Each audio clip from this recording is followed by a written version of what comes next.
இந்த கதை தொடங்குகிறது ஆட்டிசம் என்ற மனநோயால் பாதிக்கப்பட்ட மிலோ என்ற மனிதனுடன். இங்கே மைலோ ஒரு பெண்மணியை கண்காணித்து மனதில் சில கணக்கீடுகளை செய்து கொண்டிருந்தான். இதை அவர் கவனித்துக் கொண்டிருந்தார்.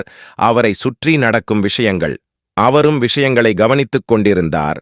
பயணிகள் பேருந்து போல சாலையோரம் அமர்ந்திருக்கும் ஒரு மனிதன், சாலையில் ஒரு குழி மற்றும் அதிவேகமாக வரும் சைக்கிள். இப்போது இவை அனைத்தையும் வைத்து மனதில் உள்ள விஷயங்கள். மைலோ சாலையை கடந்து சட்டைப்பையில் கிடந்த பென்சிலை எடுத்தான். அதை ஒரு அஞ்சல் பெட்டியில் வைத்தார்.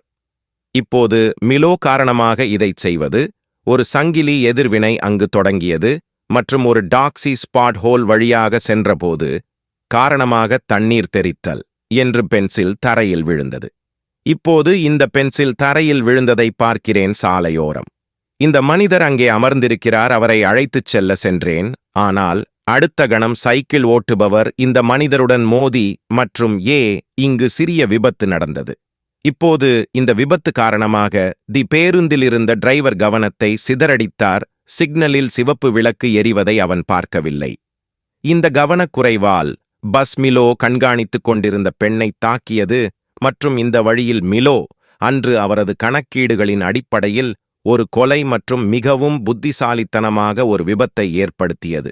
இப்போது அடுத்த காட்சியில் ஒலிவியா என்ற பெண்ணை பார்ப்போம். WHO FBI இன் பிரெஞ்சு துறையில் பணிபுரிகிறார்.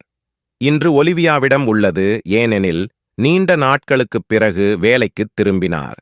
கடைசி பணியின் போது அவள் தலையில் லேசாக பாதிக்கப்பட்டாள். காயம் மற்றும் அதனால் ஒலிவியா நீண்ட விடுப்பில் அனுப்பப்பட்டது. இப்போது ஒலிவியா போது தலைமையகத்தை அடைந்தார். சார்லி என்ற மற்றொரு அதிகாரி அவளை வரவேற்றான். சார்லி தான் அவர்கள் அனைவருக்கும் தலைவர் மற்றும் இந்த முழு துறையின் மேற்பார்வையாளரும் ஆவார். இதற்குப் பிறகு நாம் FBIயின் தலைமை பிஷப்பை பார்க்கிறோம். தன் அலுவலகத்தில் யாருடனோ பேசிக் கொண்டிருந்தான். இப்போது இங்கே அது தெரிய வந்துள்ளது, ஒலிவியா ஒரு உண்மையான நபர் அல்ல, ஆனால் ஒரு குளோன் மற்றும் அவள் இருந்தாள். வேறொரு பிரபஞ்சத்திலிருந்து அழைக்கப்பட்டது. முதல்வர் இதைச் செய்தார், ஏனென்றால் முந்தைய பணியின் போது ஒலிவியா தனது உயிரை இழந்தார். இப்போது ஒலிவியா முதல் அவரது சிறந்த முகவராக இருந்தார். தலைவர் செய்தார், அவளை இழக்க விரும்பவில்லை. அதனால் அவன் ஒலிவியாவின் அனைத்து நினைவுகளையும் ஒரு குளோனினுள் வைத்து அவளை மீண்டும் உயிர்ப்பித்தது. இப்போது சிறிது நேரம் கழித்து துறை மக்களுக்கு விபத்து பற்றிய செய்தி கிடைத்தது. அங்கு ஒரு பேருந்து பெண் மீது மோதியது. இங்கே சார்லி அதை எல்லோருக்கும் சொல்கிறார். கடந்த ஒரு வாரத்தில் 2 முறை இதுபோன்ற விபத்துகள் நடந்ததாக புகார் எழுந்துள்ளது. அது உண்மையா இல்லையா? யாரோ ஒருவர் நிச்சயமாக பின்னால் இருக்கிறார். இப்போது சிறிது நேரம் கழித்து அவர்கள் அனைவரும் அந்த இடத்தை அடைந்தனர். அங்கிருந்தவர்களிடம் விசாரிக்கத் தொடங்கினார். இது லீன் என்ற அதிகாரி தலைமையில் விசாரணை நடத்தப்பட்டது. முகம் முழுவதுமாக எரிந்தது. இங்கு சார்லி இறந்த உடலை பரிசோதித்தார். அவள் கைரேகைகளில் இருந்து அவன் கண்டுபிடித்தான். இறந்த பெண்ணின் பெயர் ஜூலியன் ஃபெஸ்டர். மறுபுறம் ஒலிவியா பேருந்து ஓட்டுநரிடம் சில விசாரணைகளை மேற்கொண்டார். அதன் பேரில் டிரைவரிடம் இன்று வரை அவரது வாழ்க்கையில் அவர் ஒரு சிறிய மிருகத்தை கூட கொன்றதில்லை. எப்படி இவ்வளவு பெரிய சாதனை படைத்தார் என்று அவரே ஆச்சரியப்பட்டார். தவறு விசாரணையில் லீ குற்றவாளி என நிரூபிக்கப்பட்டது குற்றம். அந்த பென்சில் காட்சியில் தோன்றியது அவரை முற்றிலும் ஆச்சரியப்படுத்தியது. இப்போது ஒரு சிறிய விசாரணைக்குப் பிறகு என்று தெரிய வந்தது, சாலையோரம் அமர்ந்திருந்தவர் பென்சிலை எடுக்கச் சென்றிருந்தார். அதற்குள் அவர் சைக்கிளில் வந்தவர் மீது மோதியுள்ளார். இப்போது இதை கேட்டதும் அவனுக்கு புரிந்தது. இந்த பென்சில்தான் இந்த முழு குழப்பத்திற்கும் மூல காரணம். அது இருக்க வேண்டும். அதன் காரணமாக சங்கிலி எதிர்வினை தொடங்கியது. பெண் இறந்தார். இதற்குப் பிறகு இந்த மக்கள் அனைவரும் லீயும் சார்லியும் முயன்ற தலைமையகத்தை அடைந்தனர். கடந்த வாரம் நடந்த விபத்துக்களில் ஏதேனும் தொடர்பை கண்டறியவும் முயற்சி செய்ய ஆரம்பித்தார். முதலில் அவரால் முடிந்தது. இந்த விபத்துகளில் எந்த தொடர்பும் இல்லை. ஆனால் லீ இந்த புகைப்படங்களை கவனமாக பார்த்தபோது அவர் இந்த புகைப்படங்களில் பென்சில் பொதுவானது என்று பார்த்தேன்.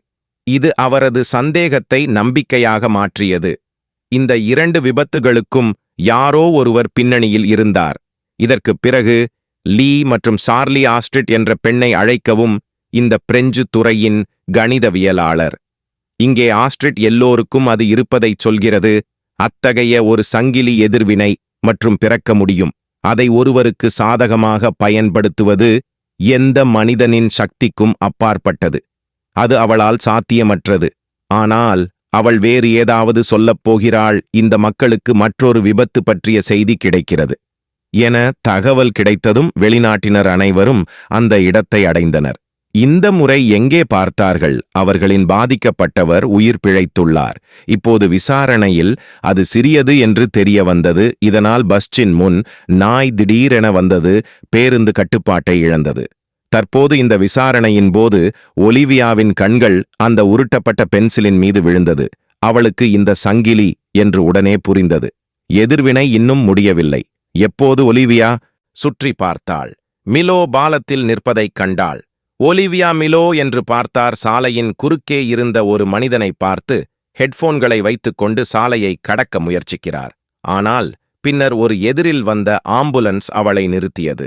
அதை அடி மேலும் அந்த நபர் சம்பவ இடத்திலேயே உயிரிழந்தார். இதை பார்த்த ஒலிவியா தனது குழு உறுப்பினர்களுக்கு தகவல் தெரிவித்தார். உடனே மைலோவை நோக்கி ஓடினான். இப்போது ஒலிவியா அவளை நோக்கி வருவதை பார்த்து மிலோ சில கணக்கீடுகளை செய்தார். அருகில் படுத்துக்கொண்டார். இப்போது மைலோ இதைச் செய்தவுடன் முன்னாலிருந்து பேருந்து வருகிறது. அதன் பாதையை மாற்றியது மற்றும் நேராக மைலோ இருந்த பாலத்தை நோக்கி நகர ஆரம்பித்தான் நின்று. இதற்கிடையில் ஒலிவியாவும் பாலத்தின் உச்சியை அடைந்தாள் மற்றும் மைலோவின் மட்டத்தில் கால் வைத்தாள். துப்பாக்கி அவளை நோக்கி இருந்தது. ஆனால் அவள் எதையும் செய்வதற்கு முன் மிலோ பாலத்திலிருந்து குதித்தார். நேராக பஸ் மேல் விழுந்தது. இப்போது ஒலிவியாவால் முடியும். எதையும் புரிந்து கொள்ளுங்கள். மிலோ அவள் பிடியிலிருந்து தப்பித்து விட்டான். அதன் பிறகு மைலோ தனது வீட்டை அடைந்தார். அங்கு அவனது சகோதரி மேடி அவனுக்காக கவலைப்பட்டாள். இங்கே மேடி அப்படிச் சொல்கிறார். கடந்த சில நாட்களில் நாங்கள் பெற்றுள்ளோம். மருத்துவமனையில் இருந்து நிறைய அழைப்புகள் மற்றும் நாங்கள் செய்ய வேண்டும். கூடிய விரைவில் மருத்துவரிடம் செல்லுங்கள். ஆனால் நிறைய வற்புறுத்தலுக்குப் பிறகும் மிலோ செய்தார். மருத்துவமனைக்கு செல்ல சம்மதிக்கவில்லை. மேலும் அவர் மேடியை புறக்கணித்தார். வார்த்தைகள். இங்கே மேடி அவரை சரணடையச் சொல்லி அவரிடம் விளக்கினார். இந்த குற்ற உலகில் அவன் எவ்வளவு தூரம் சென்றான். இருப்பினும் மிலோ இருந்தது. இந்த விஷயங்களைப் பற்றி கவலைப்படாமல் அவர் தனது செயல்களை நியாயப்படுத்த முயன்றார். ஆனால் அவர் வேறு ஏதோ சொல்ல நினைத்தார். மேடி அவனிடம் ஒரு பிளாஸ்டிக்கை காட்டியபோது அவனுடைய அம்மா கொடுத்த குதிரை. இப்போது இந்த குதிரை மிலோவை பார்த்தது மிகவும் சங்கடமாக இருந்தது. அவன் தன் அம்மாவை நினைவு கூர்ந்தான். இனி இந்த உலகில் இல்லை. இதற்குப் பிறகு இருந்த முகவர் லீயை பார்க்கிறோம். வழக்கமான தோல் பரிசோதனைக்காக மருத்துவமனைக்கு கொண்டு வரப்பட்டார். இப்போது அறைக்குள் செல்வதற்கு முன் லீ கேட்கிறார், ஒலிவியாவிற்கு 3 நபர்களுக்கு இடையே சில தொடர்பைக் கண்டறியவும் இந்த விபத்துகளில் இறந்தார். இதை மனதில் வைத்து ஒலிவியா தனது தலைமையகத்தை அடைந்தார். மேலும் இந்த 3 பாதிக்கப்பட்டவர்களுக்கும் இடையே ஏதேனும் தொடர்பைக் கண்டறிய முயற்சிக்கத் தொடங்கினார். இப்போது சில விசாரணைக்குப் பிறகு ஒலிவியா மூவருக்கும் தெரிய வந்தது. அந்த விபத்துகளில் இறந்தவர்கள் அனைவரும் அதே மருத்துவமனையில் பணிபுரிந்தார். இதற்குப் பிறகு இந்த தகவலையெல்லாம் சார்லியிடம் கொடுத்தாள் ஒலிவியா. இருவரும் அந்த வெளிநாட்டு மருத்துவமனையை அடைந்தனர். இங்கே ஒலிவியாவின் கண்கள் சில நோயாளிகள் மீது விழுந்தன. அதே பென்சிலை பயன்படுத்தியவர்கள் அவர்கள் குற்றம் நடந்த இடத்தில் கண்டுபிடித்தனர். சிறிது நேரம் கழித்து இந்த 2 மருத்துவர்கள் பாதிக்கப்பட்ட மூவரையும் டாக்டர் லெவின் அடையாளம் காட்டினார். இந்த 3 என்று ஒலிவியாவிடம் கூறினார். மக்கள் அதே மருத்துவமனையில் பணிபுரிந்தனர். ஒரு சிறப்பு பரிசோதனையின் ஒரு பகுதி. இந்த பரிசோதனையின் கீழ் நாங்கள் மனரீதியாக சிகிச்சை அளித்தோம். நோய்வாய்ப்பட்ட நாங்கள் மக்களுக்கு சிகிச்சை அளிக்கிறோம் மற்றும் ஒரு சிறப்பு மூலம் மருந்து அவர்களின் மன IQ-ஐ அதிகரிக்கிறது. பின்னர் இந்த செயல்முறையை மாற்றுவதன் மூலம் நாங்கள் அவர்களின் மன IQ-ஐ உருவாக்குகிறோம்.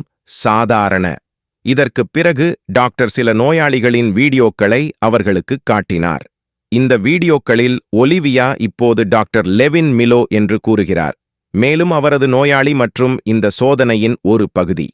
பரிசோதனைக்குப் பிறகு மிலோ தனது சகோதரியின் பராமரிப்பில் வீட்டிற்கு அனுப்பப்பட்டார் மற்றும் 1 வாரம் கழித்து அவர் இதனால் மீண்டும் மருத்துவமனைக்கு வருமாறு கேட்டுக்கொண்டார்.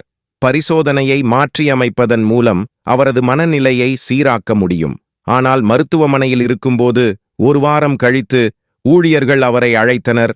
அவர் திரும்பி வர மறுத்துவிட்டார் மற்றும் அவரது போனை அணைத்துவிட்டார். இப்போது மிலோவின் சகோதரியைப் பற்றி அவர்கள் அறிந்தவுடன் ஒலிவியாவும் சார்லியும் அவளை சந்திக்க முடிவு செய்தனர் மற்றும் வெளிநாட்டு மருத்துவமனையிலிருந்து வெளியே வந்தார். ஆனால் மிலோ என்பது அவர்களுக்குத் தெரியாது. ஒலிவியாவின் ஒவ்வொரு அசைவையும் கவனிக்கிறார் மற்றும் அறிய முயன்றார். இந்த இயக்கங்களில் காணப்படும் வடிவங்களை பகுப்பாய்வு செய்வதன் மூலம் அவரது அடுத்த நகர்வு.